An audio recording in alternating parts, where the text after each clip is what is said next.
उपमुख्यमंत्री अजित पवार चौकशीच्या फेऱ्यात सापडण्याची शक्यता। जरंडेश्वर कारखान्यासंदर्भात एसीबी चौकशी होण्याची शक्यता। विशाल आणि सुरेंद्र अग्रवाल बापलेकाला 31 मे पर्यंत पोलीस कोठडी। ड्रायव्हरचा फोन आणि सीसीटीव्हीच्या तपासासाठी पोलिसांचा निर्णय। गुन्हेगारी प्रवृत्तीच्या लोकांना बेल देण्याचं काम गृहमंत्री करतायत का? देवेंद्र फडणवीसांनी राजीनामा द्यावा, नाना पटोलेंची मागणी।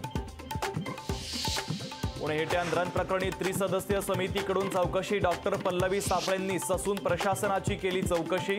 ससूनचे अधिष्ठाता डॉक्टर विनायक काळेंशी चर्चा करून अहवाल तयार करणार।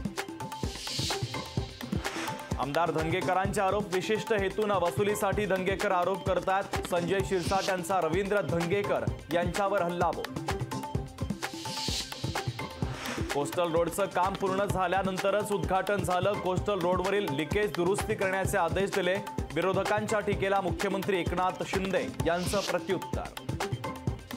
कोकण पदवीधरसाठी काँग्रेसकडून उमेदवार जाहीर। काँग्रेसकडून रमेश कीर यांचं नाव आता जवळपास निश्चित।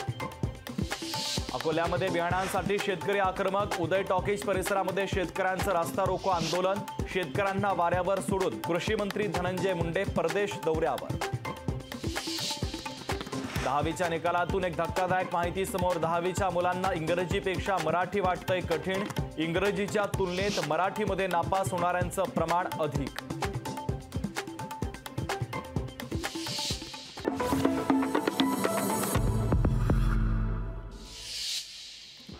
उजनी धरणाची पाणी पातळी निचांकी पातळीवर। 44 वर्षांच्या इतिहासामध्ये पाणी पातळीचा निचांक।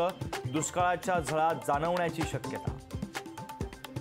चिपळूणमध्ये वीज चोरी प्रकरणी दोघांवर गुन्हा दाखल। 13,34,000 रुपयांची वीज चोरी। चिपळूण पोलीस ठाण्यात गुन्हा दाखल।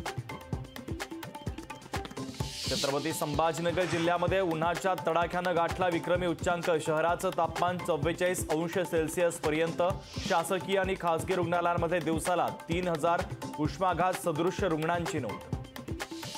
मुंबईमध्ये पुढील 24 तासांमध्ये पावसाची शक्यता। हवामान विभागाचा अंदाज तर उकाड्यापासून मुंबईकरांना दिलासा मिळण्याची शक्यता। दिल्लीतील कथित मद्य घोटाळा प्रकरणी के कवितांच्या जामिनासंदर्भातील निकाल कोर्टानं ठेवला राखून। न्यायमूर्ती स्वर्णकांता शर्मा यांनी निकाल ठेवला राखून।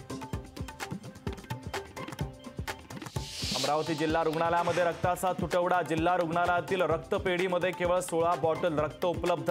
रक्तदान शिबिरांमध्ये घट झाल्यानं जिल्ह्यात रक्ताचा तुटवडा। इंडिगो कंपनीच्या विमानामध्ये बॉम्ब असल्याची चिठ्ठी मिळताच विमानाचं इमर्जन्सी लँडिंग। सर्व प्रवासी सुखरूप असल्याची विमानतळ प्रशासनाची माहिती। दिल्लीचे मुख्यमंत्री अरविंद केजरीवाल यांना सर्वोच्च न्यायालयाकडून धक्का। अंतरिम जामीन 7 दिवस वाढवण्याच्या याचिकेवर तात्काळ सुनावणी घेण्यास कोर्टाचा नकार। अमरावतीमध्ये शालेय अभ्यासक्रमातील मनुस्मृती श्लोकांना काँग्रेसचा विरोध। अभ्यासक्रमातून श्लोक हटवण्याची मागणी। काँग्रेसचं अमरावतीच्या जिल्हाधिकाऱ्यांना निवेदन। पिंपरीमध्ये दहशतवादी विरोधी पथकाची मोठी कारवाई। बनावट कागदपत्रांसह 5 बांगलादेशी नागरिकांना केली अटक।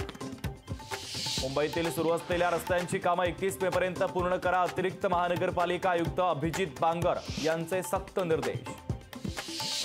महाविकास आघाडी सरकार असतं तर कोस्टल रोड डिसेंबर 2023 पर्यंतच पूर्ण झाला असता। भ्रष्ट राजवटीनं आमचं सरकार पाडल्यावर कामाचा वेग कमी केला। कोस्टल रोडच्या बांधकामावरून आदित्य ठाकरेंची युती सरकारवर टीका। स्वतःला ईश्वर समजणाऱ्या राऊतांनी खरगेंवर लेख लिहावा। काँग्रेस अध्यक्ष खरगे स्वतःला देवाचा अवतार म्हणू लागलेत।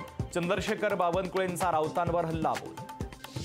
भुजबळांना आवरलं पाहिजे। भुजबळ नेहमीच भाजपला डिवचत असतात। भाजपच्या निलेश राणेंचा छगन भुजबळ यांच्यावर निशाणा। सोलापुरात काँग्रेसच्या शिष्टमंडळानं घेतली जिल्हाधिकाऱ्यांची भेट। ईव्हीएम स्ट्रॉंग रूमच्या भोवती जॅमर बसवण्याची केली मागणी। पुणे हिट अँड रन प्रकरणी ड्रायव्हरला नेलेली गाडी पोलिसांकडून जप्त। गाडीत जबरदस्ती बसवल्याचा ड्रायव्हरचा आरोप। नाशिकमधील धोकादायक वाडे जुन्या इमारतींना नोटिसा। शहरातील 275 घरमालक आणि भाडेकरूंना नोटिसा। दापोली एसटी डेपोमध्ये डिझेलचा तुटवडा। इंधन तुटवड्यामुळे एसटीच्या अनेक फेऱ्या थांबल्या।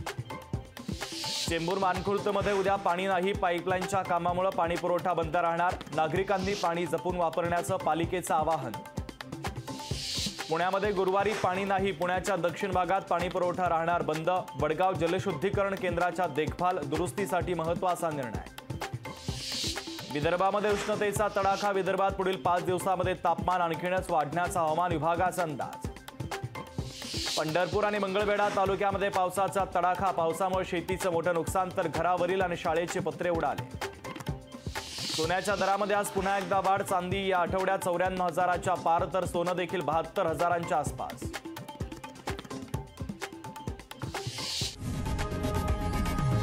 लोकशाही मराठी ऐका, पहा, जागरूक रहा.